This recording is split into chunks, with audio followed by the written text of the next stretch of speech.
I'm Eric Chemi, and this is Politely Pushy. Welcome back to Politely Pushy. I'm your host, as always, Eric Chemi. Today, my guest is Isaac Sacolick. He is the president of StarCIO, driving digital transformation across many different industries. Isaac, thanks so much for joining me here on the show today. Great to be here. StarCIO, is your goal that you're trying to make CIOs into stars, or that you are the StarCIO? Who is the StarCIO here? Because usually the CEO is the star. I'm trying to help what I call digital trailblazers become the star. Digital trailblazers are the people who lead digital transformation initiatives in their organizations. They come from many different backgrounds, from product management, DevOps, different technology, data science backgrounds, but they have to lead transformative change in their organization, including culture change, including change management. And it's not an easy job to do. And I'm here to be their StarCIO and guide them on their leadership and their learning, providing advice to them so that they continue to deliver value in their organizations. So all of a sudden I'm realizing, and I should have realized earlier, there's a lot of books behind you. And now I'm wondering, are those books that you have written? Two of them are books I have written. The rest are books that I have read. The ones facing us are the books you have written, I think, right? The ones that's nicely, correct. fully, yeah. I see a digital transformation and driving digital. What gets me though, and even more so, you're going to know, I feel like I hear these words all the time, like the classic industry buzzwords, right? Every company is, oh, we're doing a digital transformation. We're going digital. Like, what am I supposed to take away from that now? It's so saturated, that phrasing, by people at different levels of abilities and experiences. So when you hear people say it, what is like the BS filter going on in your head? Well, you have to dig into what it means for that person and in their organization. And as you said, it can be very different. Some of it is really tactical. I want to move to the cloud. I want to help my employees become more efficient. I want to improve my customer experiences. Those are all programs that might fall under a digital transformation. But for me, it's really about evolving the business model, what markets you're serving, what products and services you're providing, and how you're operating inside your company. So it's all of those things. From my vantage point, every company needs to reconsider reinventing parts of itself every couple of years. If you go back 2018, we were in growth mode, and digital transformation was all about how do we deliver customer experiences and become more data driven. 2020, we're in the middle of a pandemic. We're about how do we make sure our workforce can work remotely and work collaboratively and develop applications that are very specific to handling a crisis. So that was 2020. In 2022, maybe we're trying to become more efficient. Some industries are in a recession, and we're trying to get more efficient in what we're doing. And now here we are in 2024, we're entering the AI generation of Gen AI. We're in the first phase of that. It will continue to evolve over time. And if you look at it industry by industry, healthcare's got to improve its patient experience. I think higher education has got to rethink how they're providing affordable education to students. I think that's an industry ripe for disruption over the next few years from things like generative AI. Financial services has always got to think about how to do things faster and smarter than their competitors. Insurance has got to get more efficient. I have clients who are in construction that are becoming more data driven for the first time. Manufacturing, using digital twins, going into smart manufacturing. So every couple of years, you're going to look at what's the landscape of what is possible, what's affordable, what do customers expect, what does the technology allow us to do, and organizations are going to need people to lead them through that transformation, and those are the people that I call digital trailblazers. You mentioned a lot of industries that people love to hate, right? Insurance, education, healthcare. So I can see why they need to get better. Anyone that's filled out a new patient form at the doctor, right, knows anyone's dealt with insurance knows that, and certainly education. You mentioned generative AI. Obviously, that's the new thing, right? 2020, it was all pandemic. I feel like that's over now. Once ChatGPT came, that was like the official end of don't talk about what you're doing post-pandemic. It's all generative AI now. Did that make a lot of digital transformation obsolete? Of like, okay, you did stuff in 18, you did stuff in 20, you did stuff 21, and all of a sudden it was like late 22, and when it came out, oh, hold on, wait, everything you did may not matter anymore because now it can write the code for you. All of a sudden things are changing. So I'm curious, what is the biggest fear that you're getting? What are the conversation topics when you're talking to boards and C-suites? What are they worried about with generative AI? Worried about being left behind. Certainly at the board level, they're seeing and being wowed by what this technology can do, and they're saying to themselves, well, where is my capability that's going to be ahead of my competition? Certainly from an efficiency perspective and productivity perspective, it will slowly evolve to how am I going to create some competitive differentiating capabilities with generative AI. That's really the fear. The reality is if we're not continuing to evolve how we're operating, particularly around the technology level, we are gonna be left behind, and you could see that. Like, right, generative AI is not just a brand new capability. It's essentially a feature that's being plugged into pretty much every SaaS and enterprise platform. Wherever you have data, wherever you have workflow, the top vendors are all putting generative AI capabilities inside them. So, if you upgraded your CRM, if you put a new ERP system in place, if you started doing things with low code and no code platforms, all those things are now getting generative AI as a feature. And so you haven't lost what you invested in. What you are to gain is how you leveraging those features. Who's getting access to them when there's cost to it? What areas are you really experimenting with to see where there's value? How are you protecting against biases? How are you protecting against your information, your IP being lost through this process? So those are some of the fears that I think the boards are most fearful of, and CIOs are right in the middle of it. CIOs are trying to figure out, all right, which platforms to use. How do I educate my group around this? How do I listen to the chief risk officer, the chief security officer, the head of HR, my legal and compliance team about creating some policies that are enforceable? But most importantly, this is the hardest part of it, is finding value beyond just productivity, right? If anything we do in transformation is make it more efficient or more productive, it's really hard to pay for all these technologies.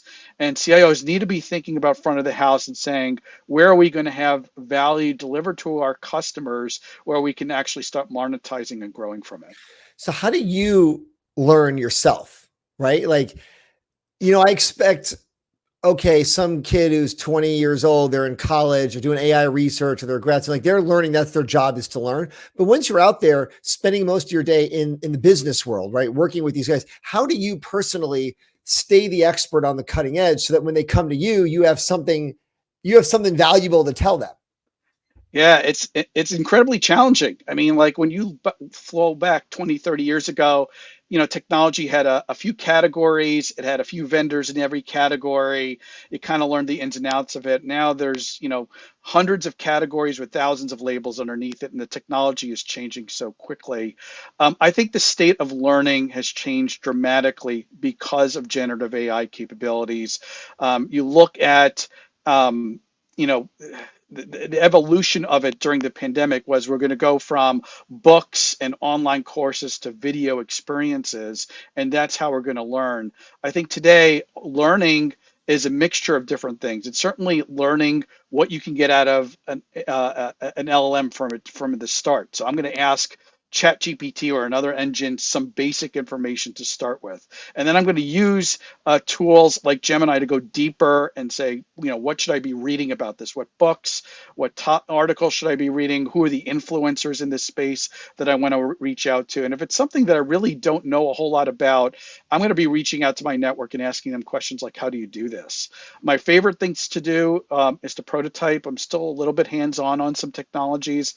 I think if you are a technology provider and you have a steep learning curve to learn your technology, if you have 6 different skill sets that are needed to adopt it, that's really tough today. People want to come in, be productive on it, show value around it, have the right guardrails so they're deploying something very quickly and safely. So I'm doing all those things, and I have a learning company. I'm helping my clients do all these things. It's a mixture of learning, being involved with people who are experts, and experimenting. I think those are the 3 things that really help people adapt to a very changing world. You make a good point about it's got to be easy to learn. I think about some of these most valuable companies and their products, right? Google, it's pretty easy to do a Google search, right? It's pretty easy to use an iPhone. I know Microsoft can be tricky, but it's pretty easy to like use Microsoft Word and Windows, right? A lot of these products are pretty easy to use for the most part. And then you think about here's NVIDIA trying to be the most valuable company in the world. That's not an easy thing to use, right? Like in terms of like the user isn't me, right? I'm not really the user. It's some other company that's got to go buy it and deal with it. So it's a totally different learning curve there. So it just got me when you said, do you need to have 6 different skills to figure out how to use this product? And I think all these generative AI platforms, they're not as easy as Google. They're not as easy as, your iPhone. They're not as easy as Twitter. They're not as easy as Facebook in terms of that. So do you think that a lot of this hype is hype, right? Or is it that no, people are going to figure it out, people are going to learn it? Well, I think there is some hype to it. Let me get back to that. But I think, your examples of Word as an example, or Excel as an example, you get those tools for the first time. If you roll back 30, 40 years ago, people didn't know exactly what to do with those things either. It's a big sheet of paper that's online and it's a big grid of stuff.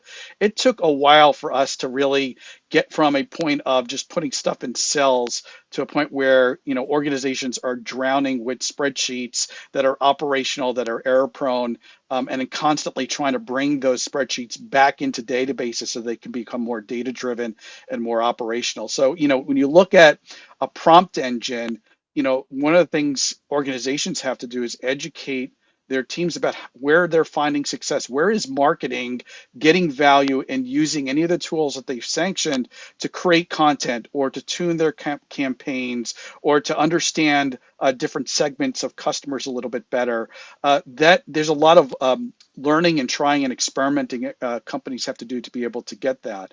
When you go into the more technical companies, you mentioned NVIDIA. NVIDIA has to be easy to use too. If they were not easy to use to plug into a data center or for software developers to leverage their AI, you can bet they would have other competitors using their APIs, using their capabilities to build their AI engines off of it. So there's always, no matter if you're providing technology of any kind, ease of use has got to be the number one thing that you're looking at, even more than capability. Like I can live without some capability, but if you promised me something and I paid for it and I can't use it because it's too hard, guess what I'm going to do? I'm going to unplug it and go somewhere else. Very easy thing to do. The hype issue is really because it's going to be playing out and fearfully playing out over the next 6 to 24 months. Because again, we're finding the low hanging fruit around AI, taking things and finding productivity savings.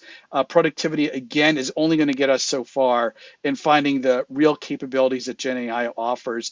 And we're going to have to do the same thing we did with mobile. Remember, if you go back to mobile, the first mobile interfaces were take what was working on the web, slap it onto the mobile UI. And we found out we didn't really get a lot of value about taking big forms and big screens and putting it on a small device. It took an evolution of product, of service, of workflow to figure out how we're going to use mobile. And the same thing is going to happen with generative AI.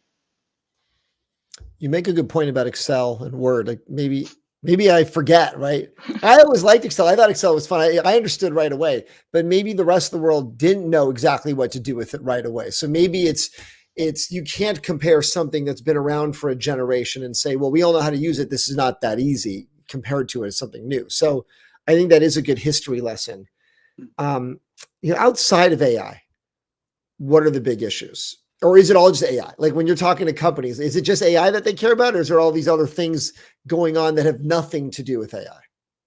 There are things that are in every company that are going on where AI is an ingredient to it. I mean, if AI didn't happen 2 years ago, if it was, out for another 10 years, we were still trying to figure out how we're collaborating in a hybrid working world, in a more global workforce. We're still trying to modernize applications so that employees can get things done easily, more efficiently. I mean, Gen AI has been a big part of that equation.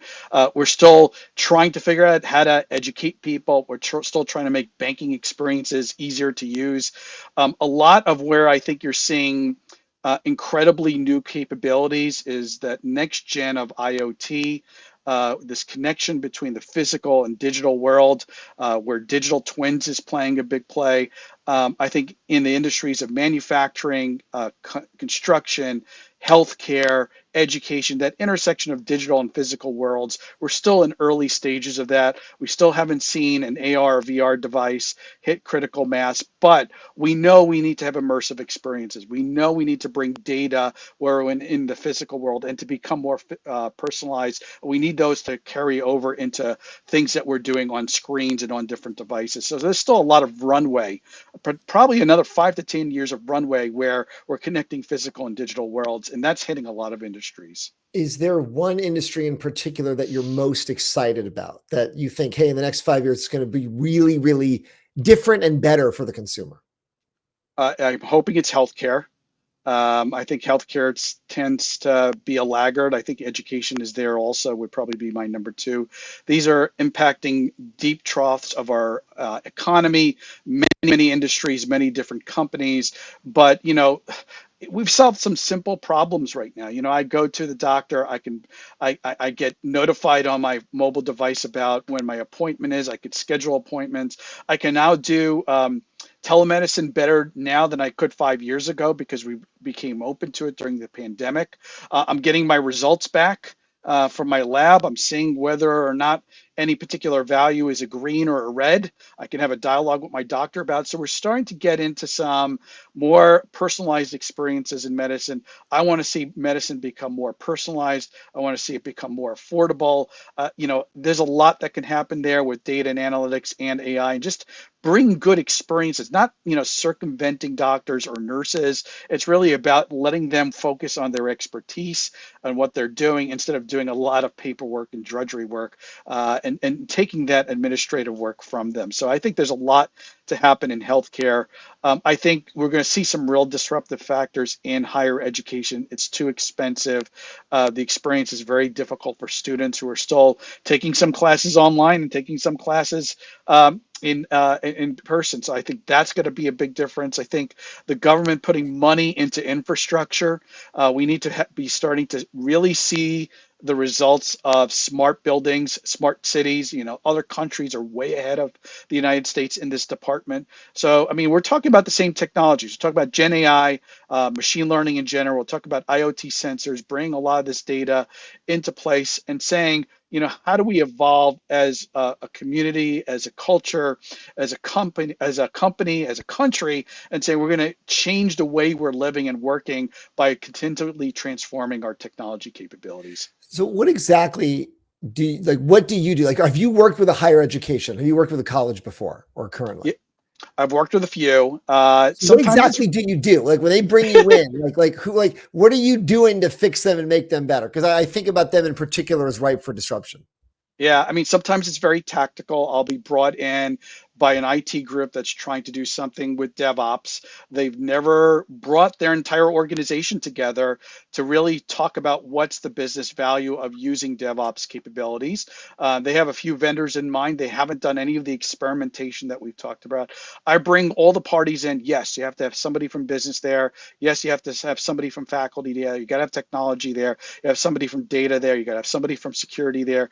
I'm bringing people in together in a room, virtual and in person, for the first time that they've never worked together, even though they work on the same floor sometimes. So a lot of it is around coming up with vision, coming up with solution, and then going out and experimenting. That's a very tactical example. I've done keynotes with associations of universities about what education is going to look like in the future. What do they have to prepare for? What are some of the capabilities they have to evolve? What does their organization need to look like? How do they need to partner with their administrative offices, with their, in higher ed, for example, IT is still a back office function. It's second, third, or fourth on the list in terms of being able to collaborate about what higher education should look like. That needs to change dramatically. And higher education institutions, construction institutions, all these lagging companies need people to come in and facilitate that dialogue. That's what I do. What would you say, speaking of education, is the right skills that students today, youth today, pre-college, right? Like regular, you know, elementary, middle, high school students, the skills that they should work on for the future as you're on the inside of these companies and how they're changing, what kind of employees they need, what kind of skills they need. is it, hey, go be more technical, do all these STEM kind of classes, or is it AI is going to do all that for you? You should be more on the creative side, the communication side, the people, sales, all of that. Like, where do you see the right, most futuristic, modern skill set? Well, so let's unpack that a little bit because the I answer gave really you a is, lot. Yeah, I guess it take yeah, your time. it's all of the Yeah. above. That's the hardest thing about being a student today is that, you're not going to get employed for the 10 years after your education's done just by being good at engineering.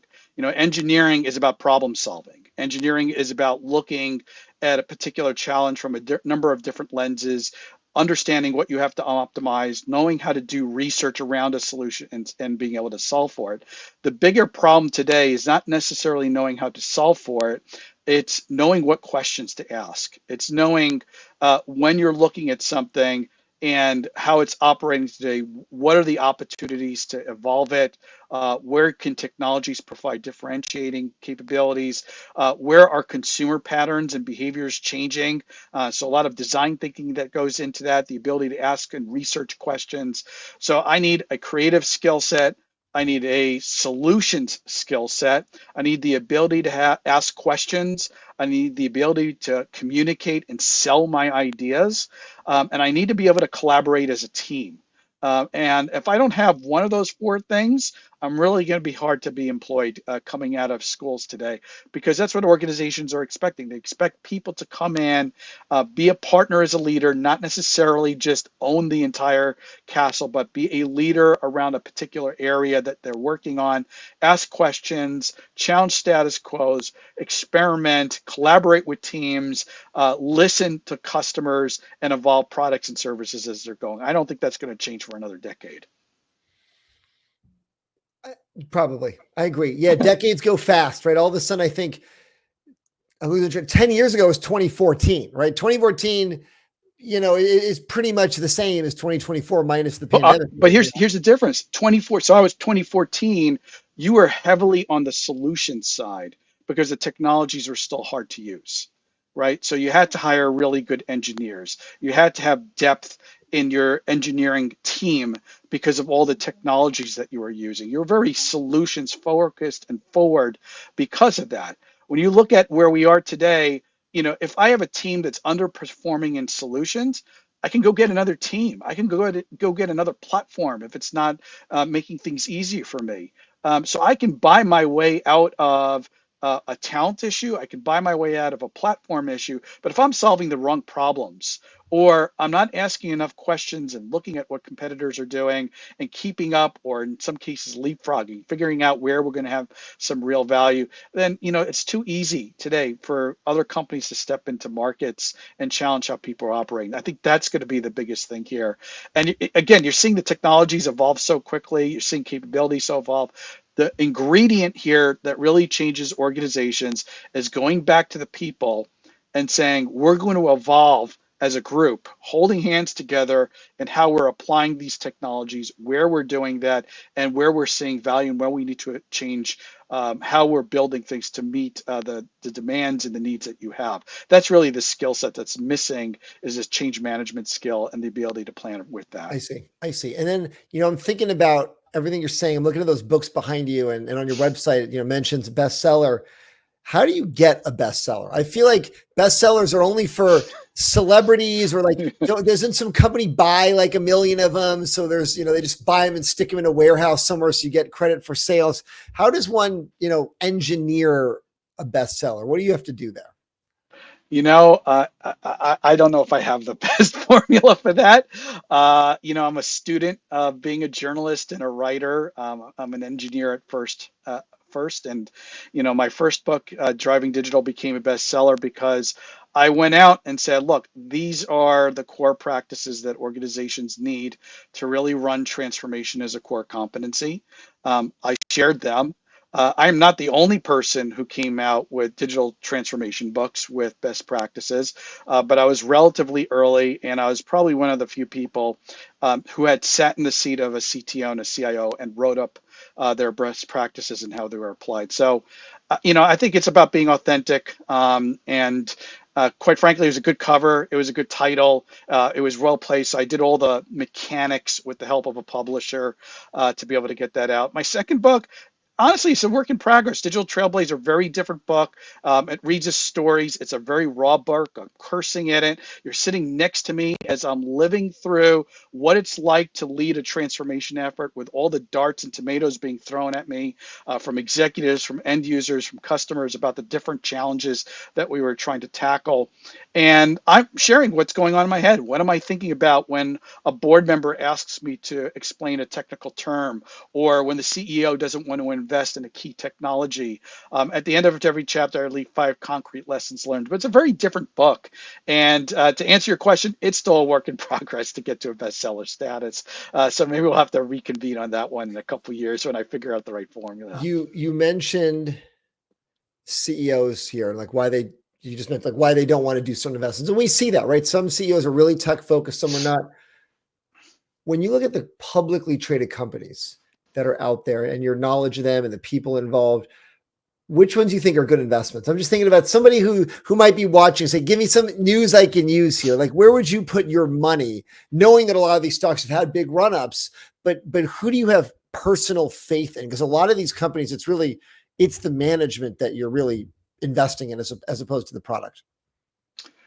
Um, there's a number of companies I like what they're doing. I generally don't provide investment advice. I'm a little stumped on this question for you. Or let me not say investment advice. Let me rephrase it. Mhm. Think about the old Jimmy the Greek pregame shows. Tell me some companies that you think management's doing a good job. Public companies where you believe in the management. How about that? I'll put it that way. Um, you know something, Microsoft is one of my favorite companies to talk about how it's continuously transformed itself. It's a really good story there because, they were stuck in Windows licensing, not too long ago. And, with a CEO who didn't get it, right? And thought, we're just going to, pound the fist on sales and we're going to continue to do what we're doing. And, Satya's book about the early stages of transforming to the cloud is a brilliant read. Really talks about what it took to change the culture in Microsoft. And you could see it happening again. I mean, he's, in the forefront of investing in generative AI, making a big bet in open AI.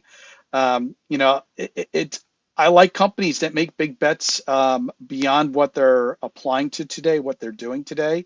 I just came back from SAP Sapphire, doing some very interesting things. This is an ERP company, and they're doing some very interesting things with generative AI. They're doing very interesting things about helping organizations create standard business processes. I really love what I'm seeing in the low code, no code spaces. A lot of companies playing out in those places, but to be able to say, we're going to continue to take capabilities that only IT could do and realize that more people are coming out of universities over the last decade who have technology skills, who have digital acumen, and in 10 years we'll be talking about AI acumen, and we're going to continue to push the envelope about moving capabilities that were once only done in IT and saying we're going to empower other companies to be able to use them outside of IT, in marketing, in finance, and have IT as the center of excellence in terms of building practices up and doing integrations and providing capabilities around that. I think that's the hallmark of where organizations are going. And the best way to see this is in terms of how companies are marketing themselves, how they think about technology as an enabler, not just as a cost center, how they think about technology as something that's going to be differentiating on how they delivering services to customers. You can see that in pretty much every field that you go to. And if you walk into, a retail experience that has a poor that's a poor customer experience. You know it right off the back. You could see that right away. If you call your customer service team, they don't even know who you are and what products you bought from you. You know there's a problem over there. I think you've seen, talk about other industries. Airlines are starting to step up with this. As hard as it is, with all the factors that go against airlines and all the factors that go against providing great experiences given their margins. You see them trying to do these things. I think construction companies one of the most lagging industries You keep talking in about terms of. construction. What's with the construction companies? You mentioned them like 5 times already. I was a CIO of a construction data company for a number of years, and I used to write the article every year that Gartner placed the construction industry dead last in its investments in technology. I don't know if it's necessarily moved up so much, but you know, as a society, we need better infrastructure. We need smarter buildings, and we need, safer, more reliable construction companies to be able to develop great products. And what's a great product when you're a construction Is the company? problem that It's a so much smart building. is the problem so much construction? When I think of, as I'm looking out my house here, contractors that are like one person shops, 3, 4, 5 people shops, because so much of the industry is like that small firm. And I know there's the giant construction companies, like you want to build a skyscraper, you want to develop a massive apartment complex or community, Yeah. you bring in those guys. But is part of it the nature of the size of the companies involved, or even those guys are subbing a lot of the work out? Is that the issue, that no one's big enough, or not enough companies are big enough to scale, or what is the problem? Why are they so behind all the time? Yeah, so let's break this down into two steps here. I mean, even the big companies are behind their peers in other industries in terms of how they're using the technology and data. If you ask simple questions, what construction projects are most profitable to you? What are you doing on the job that allows a particular superintendent, a particular foreman to operate more safely than their peers inside your own company? They don't necessarily have the intelligence or the data around this. And these are things that they should know. These are core to running their business. Big manufacturers understand these questions. Big financial institutions understand these questions. So there's been a general lagging investment in the technology space, and even in the biggest construction companies for a long time. And if you look at the transition from paper-based models, which were 15, 20 years ago, to 2D CAD drawings, to building information models. That's probably the standard right now, which are 3, 4, 5D type of plans, highly electronic, highly manageable from a technology perspective. These are things that the big companies are doing. They're differentiating with it. One thing that is different about the construction industry is that the owner can come in with a different set of technology requirements. So a lot of times the owner is dictating how things are built and what tools are being built. It's a little bit different, sort of like, you go to a big six consulting company, you're able to say what technologies you're using. That's a lot harder for a general contractor to go do. So those are some of the things that are happening at the top level. When you go to the smaller companies, they fight and have the same issues that every small business has in being able to use technology. And that is, they don't have the same level of investment. It's a bigger part of their cost center to be able to invest in technology. They don't have all the talent. They can't make the same mistakes if they pick a wrong technology, or they have the wrong CIO making decisions. These are some of the things that smaller companies struggle with. And there's a way around it. I've worked mostly with medium and small size companies, medium sized companies, small size companies. You can win with digital transformation, with technology and data, but you got to play a small game, right? The Oakland A's aren't going to win championships playing the Yankees game. All right. And the same thing happens on the small business side. And in particular, it happens even harder in industries that are lagging. I don't know if you will share with us, but maybe you would, because you said construction was dead last. What are some companies, public companies, that you might not invest in, let's say, based on what you know or who you've dealt with? I wouldn't invest in any company that owns mall retail space right now, but maybe I'm lagging in that recommendation. I think the jury's seen what's happening in malls.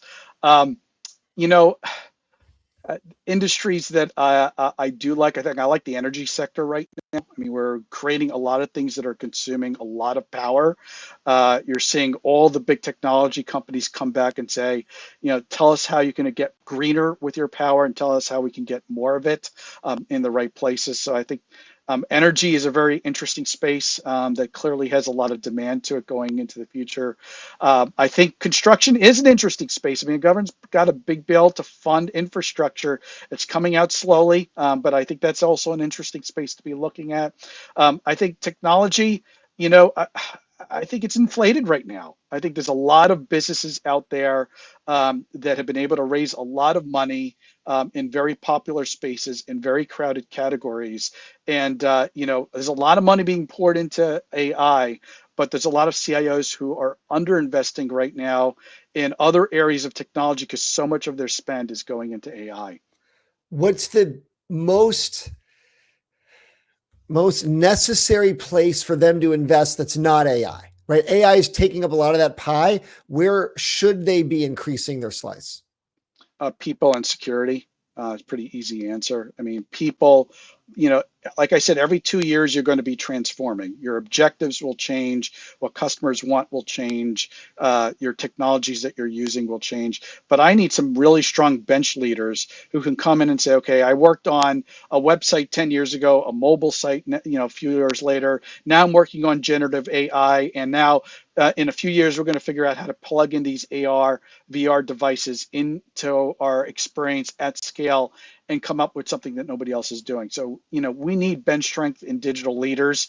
I can get talent to do implementations, but if I don't have people who understand the business and understand our platforms, I'm going to be constantly churning through, relearning, re-educating these leaders about how we operate. So investing in people is always my number one. And, People security is cost just money, not though. getting easier. People cost money. People cost, education costs money. People Yeah. cost money. If I lose my top architect, I'm probably going to pay twofold over the next 2 years to replace them. Okay. If I lose a really good, innovative, design thinking product manager that understands customers in my space, I'm going to spend probably 3 or 4 years replacing that person. If I have somebody junior who's aspirational, who's a really good software developer, where am I going to invest in that software developer so that they can either go down a technical track and become an architect or go down a management track and become a product manager? These are the things IT leaders, CIOs, chief digital data officers, those should be top in mind for them. Because again, I haven't met a CIO who's come back to me and says, look, I have enough budget and talent to do all the work that I want to do. The hardest thing for a CIO is picking and optimizing the portfolio and saying, this is where we're spending our money. This is where we're going to delay spending our money. Those are hard things to do inside organizations, but they're under pressure from boards to deliver what they promised. So that means being able to accelerate delivery, and they're under pressure from their peers to take on more scope, and that becomes becoming more efficient. You can't do that without great talent.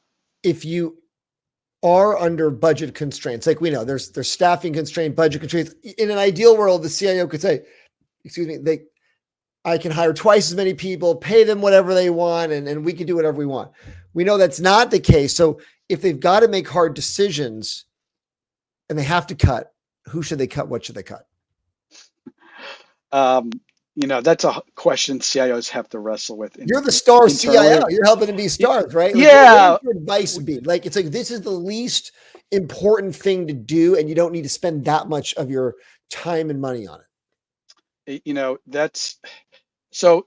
I know Here's I'm how I putting you look on at the that spot, question. and I No, know no, I'm no. But asking you a tough question. here's what I look for. Okay. Number one, I'm going to go back to the CEO and the CFO and make sure that we have a clear understanding of what areas of the business we want to grow, what we are sustaining, and what's on the downside. If a part of our business is not growing or is in declining, I need to either not be investing in those as a CIO or investing in it less. I need to pull resource from there and push them and move them into areas where there's growth, where there's sustainability, where there's real pressure competitively. I need to realign from that perspective.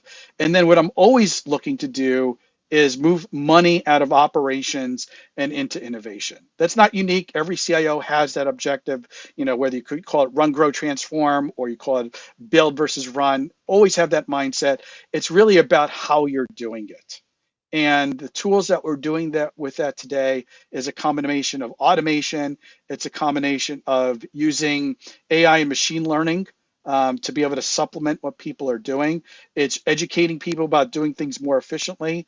It's being really creative about saying no, or there's a better way of doing things. One of the reasons CIOs have so much technology to deal with and so much what we call technical debt, the buildup of technology over time that they can't modernize, is that we allowed our business teams to come to us and say, build me this. And IT came back and said, okay, here's what it's going to cost. Here's what's going to be, what's the timeline's going to be around it. We'll under deliver on scope. We'll under deliver on timeline and budget. But now I'm stuck with this fully customized application that I can't keep my team around. I can't afford to keep that same team around to support it.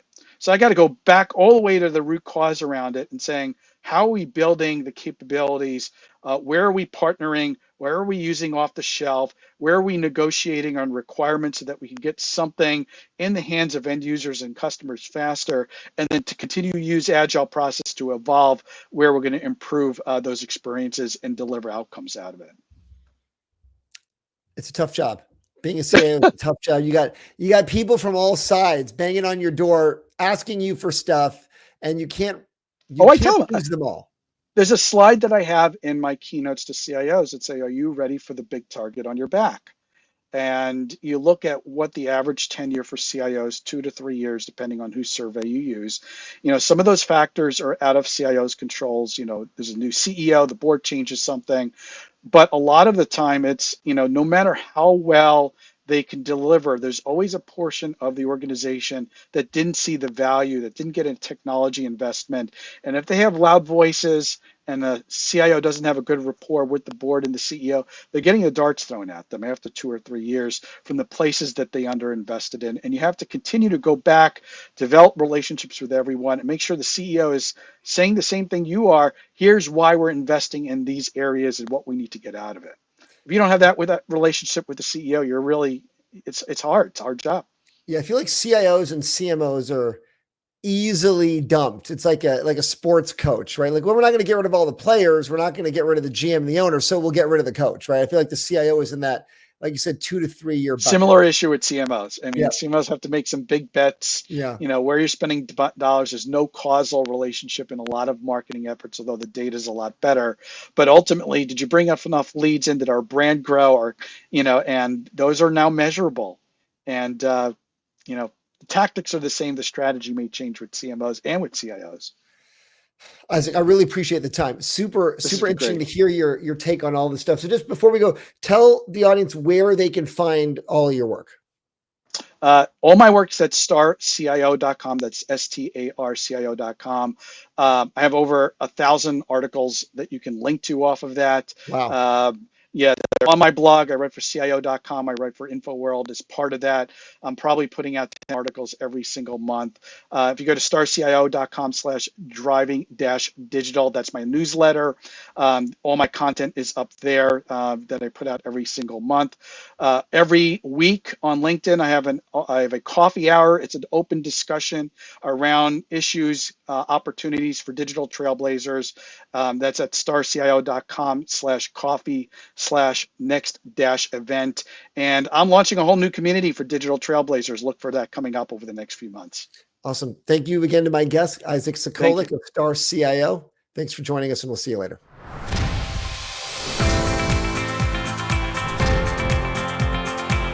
Thank you to my guest, and thanks for listening. Subscribe to get the latest episodes each week, and we'll see you next time.